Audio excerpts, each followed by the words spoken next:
The U.S. economy has turned in its worst performance since the end of the recession. Economic growth between April and June was a barely perceptible 0.6%. And the news sent the U.S. dollar falling sharply and raised fresh concerns about the future of the U.S. economy.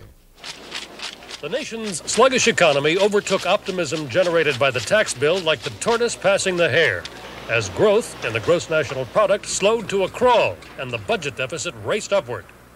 During the second quarter, the GNP was barely twitching, growing just 0.6%, its worst performance since the bottom of the 1982 recession, and bad enough to stir fears of a new recession. The tax bill, when implemented, is going to make the situation even moderately worse.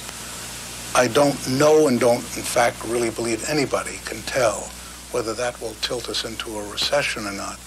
But it's too close to call, and it's too close for comfort.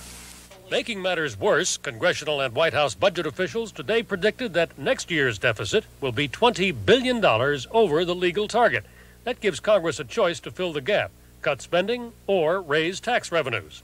The ultimate solution to the deficit problem is going to involve cuts in spending, but also, eventually, we're going to have to address the revenue side. The president has indicated very clearly he's adamantly opposed to an overall increase in the level of taxes.